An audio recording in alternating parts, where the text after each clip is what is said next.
Hi, everybody. This is Beth Heaton from Bright Horizons College Coach, and I'm joined by my colleague, Ian Fisher from Bright Horizons College Coach. Hi, Ian.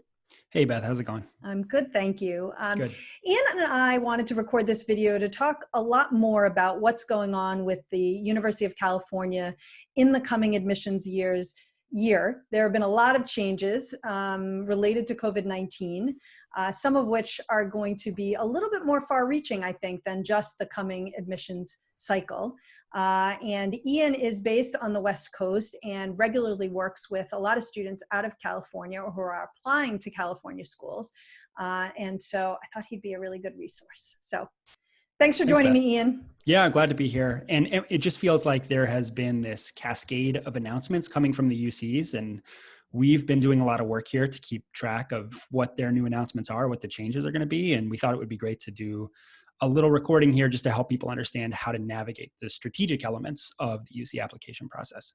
Exactly. So let's start with the things that have changed. The first one is that they have a policy for this coming year of accepting pass-fail grades. So can you talk to us about what the impact will be for students of that decision? Yeah, if you're a student in California, you're familiar with the A to G course requirements. And the A to G courses are just sort of another way of describing what we would usually call the academic solids. So it's English and math, social science, world language, and science. And so typically students need to get a C or better in the required courses in all of those subject areas in order to be qualified for the UCs. Now, because so many high schools have decided that they are going to go to a pass-fail system, given the way that schools have been moved to remote learning, the UCs have decided for students who are applying this fall for entry in fall 2021 that they can submit pass grades for A to G courses. So previously that wouldn't have been accepted because you need to get a C or better. Mm-hmm. Now they're saying, we're going to change that requirement. We're just going to move to pass grades if necessary. And if your school still is giving letter grades, then we'll accept those letter grades as we always have. So they're not making a blanket change across every single student, but they're adjusting their policy to match the choices made by a high school. Right.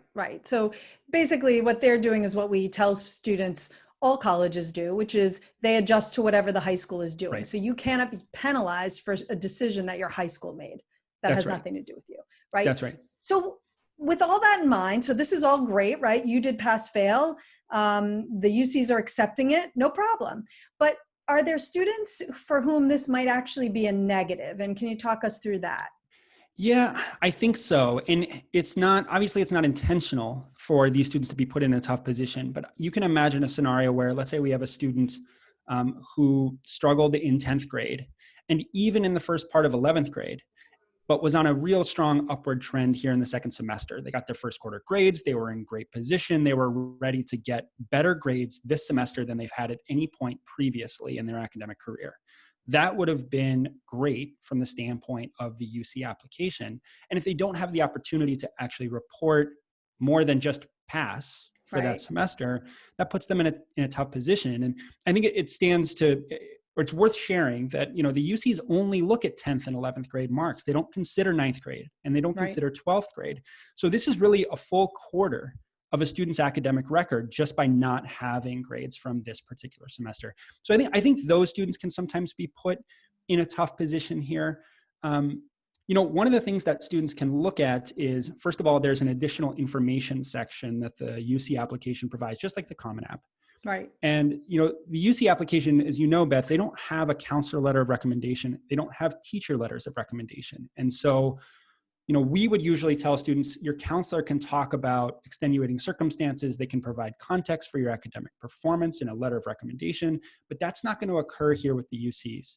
And so it might be helpful if you're a student who's in this particular position to share some information about your first quarter of 11th grade, to maybe refer back to the trend that you were on, or just sort of explain a little bit about how this COVID experience has affected your academic performance.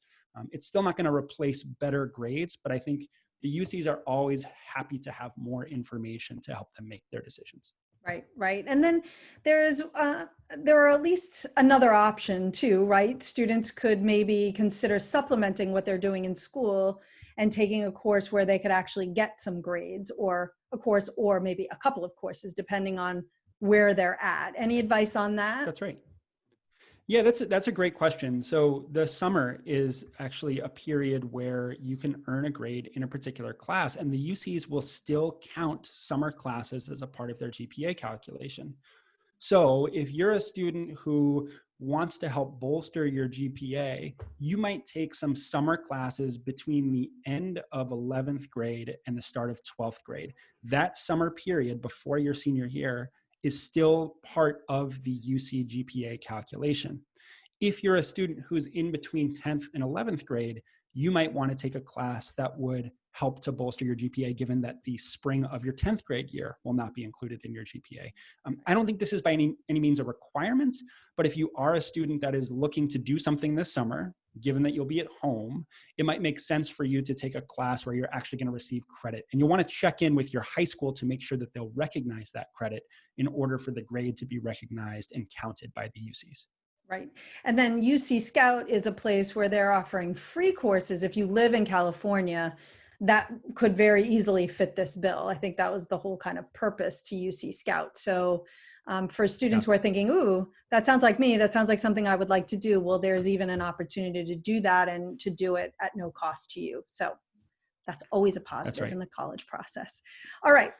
Other very big changes, bigger changes, farther reaching changes around testing, standardized testing. So can you talk us through that? Yeah, this has been just a crazy seesaw experience with the UCs. Not like the crazy seesaw experience I'm having with my elementary school kids, but that's another story. Right. Seesaw is a learning platform, Beth, for very young children. Okay, anyway, got it. I'll leave that aside. The UCs announced back in February that their faculty had decided that they were going to keep the SAT and ACT requirement. They'd done this review. They said, we think that this is important. We want to keep it. And a lot of us had thought that the UCs were probably going to move in a more test optional direction, but the faculty said, no, we want the tests. We think it should be a part of the admission process. Then the pandemic arrived in March. And in response to that pandemic, the UCs very early came out and said, we're going to be test optional for fall 2021 applicants. And so that really changed things. It was for the UCs to say that, being such a big university was a really big deal. Yeah. And then just a couple of weeks ago, maybe even last week, the UCs announced that they are actually going to phase out the SAT and ACT requirements altogether over the next 4 years. So to me, this feels like a decision that was perhaps catalyzed by COVID-19, but is something that speaks to a deeper issue that the university system has with these particular tests, because it was the Board of Regents who made this decision unanimously. And they decided, you know what, we don't think that these tests are going to be fair to all students, and we're going to eliminate them from our process. So they will be test optional for 2021 applicants because of COVID. They'll be test optional for 2022 applicants in this sort of phasing out period. And then for 2023 and 2024 applicants, they will be test blind, which means they will not consider SAT or ACT scores. And then in 2025, they hope to have their own standardized test to replace SAT, or ACT. And if they don't, they're going to eliminate that test requirements altogether. Right. So this landed like a ton of bricks in our world, Beth. Well, it's huge, because when the SAT years ago added a writing component, that was largely at the behest of the University of California's, the head of the University of California system, whose granddaughter took the test. He thought it didn't look like a great test, so he decided to take the test and decided that it wasn't testing the right things, and somehow the end result was we got a writing section that nobody ever felt good about, that supposedly you couldn't prep for, but which we all know you could prep for. So what, we test optional, test blind, what does it mean for the people applying next year? Yeah, so for next year, I think if you have good scores, and we would consider good scores to be scores that are roughly in that middle 50% range for admitted students, or on the high end of that middle 50% range, or anywhere above the mean or median. That sort of is where you want to be. You should still submit those scores. Submit the SAT, submit the ACT. Right. If you're a student that's below that range, you are now given the option not to submit your scores and it's not going to hurt you. I think that's something we have to say all the time when we talk Yes. about test optional. It is really not going to hurt you if you don't submit scores. They will simply ignore that component of the application and focus on other areas. I think, one thing that we were talking about before we went on the air is we have always told students when they take the SAT or the ACT, take it with the writing section, because you might apply to a UC, and if you do, they require the writing. They're really the only major university that still requires that writing section. And they've announced as a part of this, they are no longer requiring the writing section for the submission of the SAT or the ACT. So you could send scores that doesn't include the writing.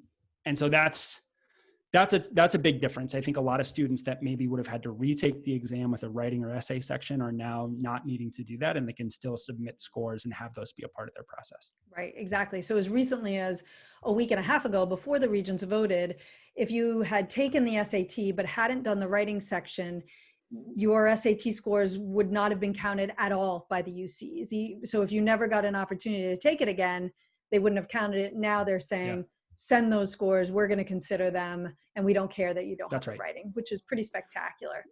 What about subject tests? You know, that's something that hasn't been required by the UCs, but what is their take on those now? Subject tests are interesting because I think that they are more firmly in the space for the particular colleges and programs that are looking at those subject areas. So if you do a web search for UC subject test requirements, it'll send you a list of the campuses and which particular programs recommend, nobody requires them, but which ones recommend subject tests. And you're almost always going to find that the recommendation comes from the more selective schools on those UC campuses. So the colleges of engineering, the College of Creative Studies, I think at University of California, Santa Barbara.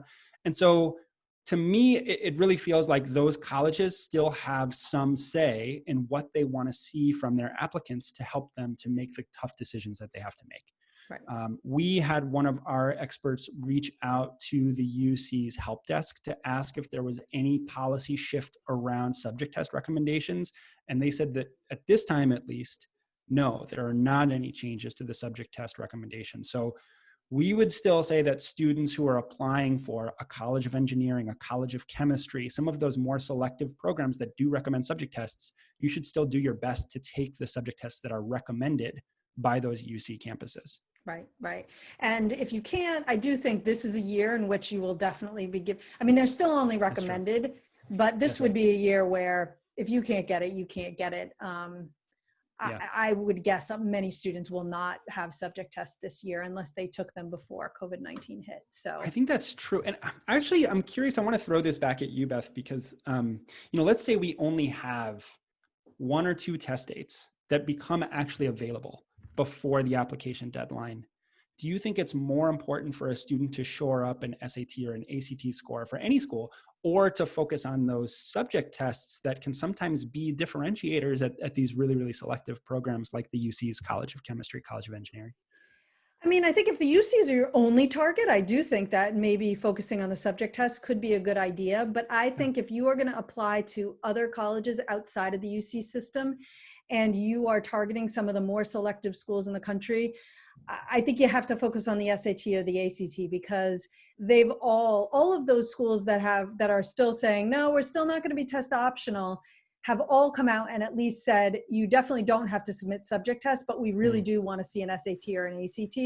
So if you have the option, you have to choose one of those, because those are the tests that they're still saying, we really need those. So I think that's where I net out there. I think that's a really important point, is that, the UCs have a lot of gravity, and so they'll pull other colleges to follow them. But at this point, other colleges, even those that have dropped the testing requirement, are still test optional, and they are still accepting the ACT and the SAT. And so we can imagine a scenario where students who are applying for fall 2023, 2024, if you're looking at UCs and out-of-state schools, they're still going to be taking the SAT and ACT. They just might also have to take, beginning 2025, a UC-based test. So, if you're not in high school now, that's something you have to worry about. If you are in high school now, you don't have to worry about that. But it'll be interesting to see how our recommendations change, given that other schools still do have these requirements. Right. But for everyone who's applying this year or next year, these are not things you need to worry about right now. So that's right. Okay, then, just in the last couple of minutes we have here, what's staying the same? So we just talked about the two big things that are changing for the coming year, but a lot of it's staying the same. So just, can you walk us through that stuff quickly? Yes, I love the personal insight questions from the University of California application. There are 8 questions. They are not changing between last year and this year. So you can get to work on those UC personal insight questions. I'm already doing it with many of my students.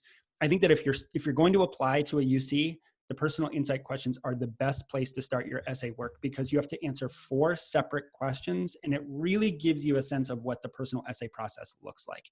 So there's a lot of potential in those assignments, and those are not changing. So really take those seriously, especially if you're going to be going test optional and you're going to decide not to send scores.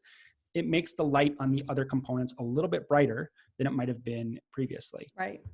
We will also see that the activity sections are going to be the same as they've been historically. And the UC's actually just changed their activities reporting as of last year to give a little bit more space for students to talk about what they've done, what their leadership roles have been. So take that part seriously. It's not just about transcribing a resume. It's really about thinking, what have I done in the time that I've spent in high school when I'm not in the classroom? So those are 2 big components of the application that are remaining for freshman applicants.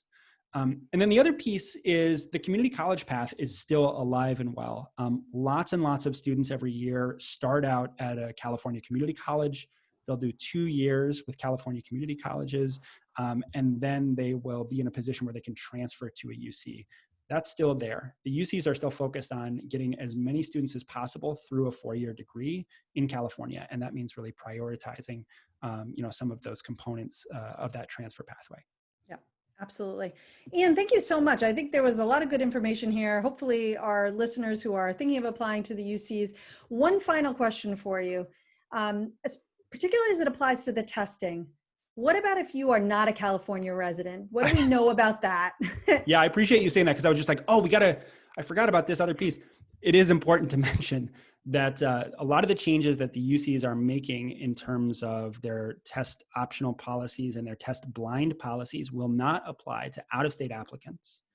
And the SAT and AC still might have a role with scholarships. So what we're really talking about when we talk about this 5-year plan in terms of changing the exams is for California residents applying for admission.